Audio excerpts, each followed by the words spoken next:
Hello' everyone, মই তুলিকা আপোনালোক সকলোকে পুনৰবাৰ স্বাগতম জনাইছোঁ মোৰ নতুন এটি ভিডিঅ'লৈ। MDF বোৰ্ড অনলাইনৰ পৰা নতুনকৈ অৰ্ডাৰ দিছিলোঁ। ছাইডৰখিনি কলা কলা হৈ আছিল কাৰণে মুচিব লগা হ'ল। MDF বোৰ্ডটো আছিলে 6 ইঞ্চৰ। তাৰপিছত মই আজি যিটো বনাম সেইটো কাৰণে জেছৰ প্ৰয়োজন হয়। জেছত নিদিলেও হয় মানে, কিন্তু তথাপিতো মই লগাই লৈছোঁ, তেতিয়া কালাৰটো ধুনীয়া হয়, মানে বেছি শুকাই নাযায়, কালাৰৰ চাইনিংটো থাকে। সেইকাৰণে মই প্ৰথমতে জেছৰ কোট এটা লগাই ল'ম ওপৰত, কিন্তু জেছটো চাওঁতে অলপ দেখিলোঁ যে শুকাই আছিলে, সেইকাৰণে পানী অলপ মিক্স কৰি দিছোঁ। তাৰপিছত ভালদৰে মিহলাই লৈছোঁ। আজি মই বনাবলৈ গৈ আছোঁ লিপন মিৰৰ আৰ্ট। তাৰ কাৰণে মই প্ৰথমতে জেছৰটো ওপৰত এনেকৈ লগাই ল'ম, তাৰপিছত মই কালাৰ ইউজ কৰিম। এনেকৈ গোটেইখিনি জেছটো লগোৱা হোৱাৰ পিছত মই অলপ টাইম শুকাবলৈ দিম। তাৰপিছত মই কালাৰ ব্যৱহাৰ কৰিম। মই লিপন মিৰৰে দুটা কালাৰত বনাম, ছেইম ডিজাইন বনাম, কিন্তু কালাৰ দুটা বেলেগ বেলেগ হ'ব। ফাৰ্ষ্টৰটো বনাইছোঁ এইটো স্কাই ব্লুৰ লগত। কালাৰটো MDF বোৰ্ডত লগাবৰ কাৰণে মই স্পঞ্জৰ ব্যৱহাৰ কৰিছিলোঁ। এনেকুৱা স্পঞ্জ মোৰ লগত আছিলে, সেইটো কাৰণে মই স্পঞ্জে ব্যৱহাৰ কৰিছোঁ। আৰু স্পঞ্জৰ লগত কালাৰটো এনেকৈ মিক্স কৰি লগালে ভাল হয় লগাবৰ কাৰণে।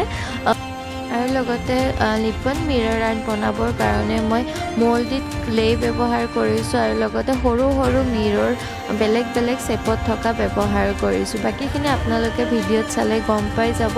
শেষলৈকে ভিডিঅ'টো চাই থাকিব, আৰু যদি ভাল লাগিছে প্লিজ কমেণ্ট কৰি জনাব, লাইক আৰু শ্বেয়াৰ কৰি দিব, আৰু লগতে যিসকলে নতুনকৈ চাই আছে ছাবস্ক্ৰাইব কৰি দিব। এতিয়া হওক ভিডিঅ'টো শেষলৈকে চাই থাকিব। মই এতিয়া কালাৰবোৰ এনেকৈ ষ্টেপ বাই ষ্টেপ কৰি যাম। প্ৰথমতে মই লাইট কালাৰটো মাৰি লৈছিলোঁ স্কাই ব্লু কালাৰৰ, তাৰপিছত মই অকণমান ডাৰ্ক লগাই লৈছোঁ, আৰু পিছত অকণমান ভিতৰৰ মাজৰ ছাইডখিনিত আৰু অলপ ডাৰ্ক কৰি দিছোঁ। তাৰপিছত একদম শেষৰ ছাইডখিনিত মই আৰু অলপ স্কাই ব্লু কালাৰটোৰ লগত হোৱাইট মিক্স কৰি লৈছোঁ, তাৰপিছত এনেকৈ লগাই লৈছোঁ।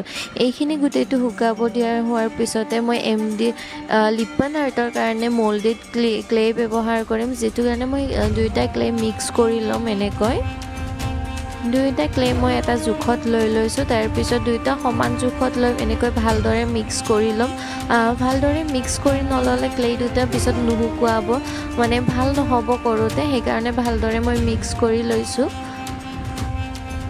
ক্লেটোৰে প্ৰথমতে মই এনেকৈ গণেশৰ ডিজাইন বনাম। গণেশৰ ডিজাইন মানে গণেশৰ প্ৰতিলিপি বনাবলৈ চেষ্টা কৰিম। ক্লেটো লগোৱাৰ কাৰণে মই ফেভিকল আঠা ব্যৱহাৰ কৰিছিলোঁ। আপোনালোকে ফেব্ৰিকেটৰ যিটো গ্লু পায় সেই গ্লুটোও ব্যৱহাৰ কৰিব পাৰে। মোৰ তাত বৰ্তমান ফেভিকল আঠা আছিলে, তো মই ফেভিকলৰ আঠাটোৱে ব্যৱহাৰ কৰিলোঁ। ক্লেটো মই এতিয়া এনেকৈ লগাই যাম।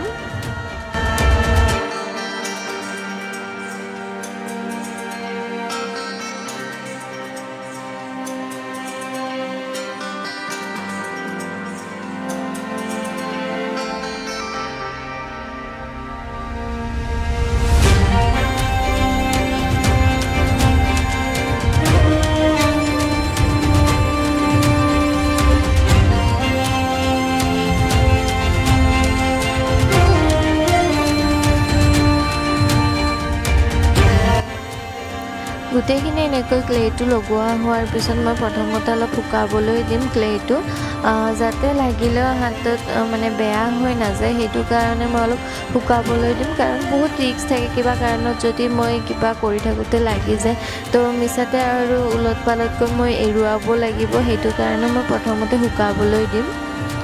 ইয়াৰে পিছত মই এনেকৈ চাইডে চাইডে মিৰৰ লগাই যাম। সৰু সৰু মিৰৰ দুটা শ্বেপত থাকিব, দুটাৰে ডিজাইনটো বেলেগ বেলেগ থাকিব। এনেকৈ প্ৰথমতে এটা শ্বেপত লগাই লৈছোঁ, তাৰপিছত ওপৰৰ চাইডে আৰু এটা বেলেগ ডিজাইন লগাই ল'ম। ওপৰৰ চাইডে লগোৱা মিৰৰটো সৰু সৰু এনেকুৱা পাত আকৃতিৰ থাকিব।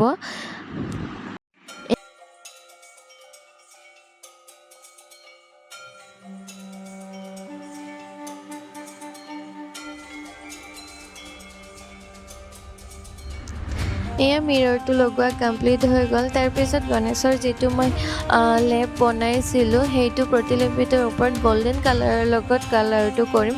প্ৰথমতে মই এটা লেপ লগাই ল'ম ওপৰত, তাৰপিছত মই আৰু এবাৰ লগাই ল'ম, তেতিয়া কালাৰটো আৰু ভালদৰে শ্বাইনিং হ'ব গল্ডেন কালাৰটো, সেইটো কাৰণে মই দুবাৰ লগাম। এয়া গণেশটো কমপ্লিট কৰিবৰ কাৰণে মই গণেশৰ ফুট লগাই দিছোঁ এনেকৈ। আৰু এই ডিজাইনটো যে মই বনাই আছোঁ এয়া কমপ্লিট মোৰ ডিজাইন নহয়, এইটো একচুৱেলি মোক বনাবলৈ দিছিলে, এনেকুৱা অৰ্ডাৰ অহা হয়, সেইটো কাৰণে মই ভিডিঅ'ও বনাই ৰাখিলোঁ আৰু মই কেনেকৈ বনাইছোঁ সেইটো আপোনালোকক দেখুৱাই দিলোঁ। মোক কাষ্টমাৰে বনাবলৈ ফটো দিছিলে, সেইটো কাৰণে ছেম তেনেকৈ মই বনাইছোঁ। বাকী অকণমান দুটা বনাব দিছিলে, এইটো এটা যিটো গ্ৰীণ এইমাত্ৰ মই দেখুৱালোঁ এইটো এটা, আৰু এটা স্কাই ব্লুটো। তো মই সেইটো কাৰণে খালি মিৰৰটো অলপ চেঞ্জ কৰি দিছোঁ দুয়োটাৰে। বাকী এইটো চাই ল'ব, আপোনালোকক কোনটো কালাৰ বেছি ভাল লাগিছে মোক কমেণ্ট কৰি জনাব। আৰু আজিলৈ আহিছোঁ তেতিয়াহ'লে, বাই।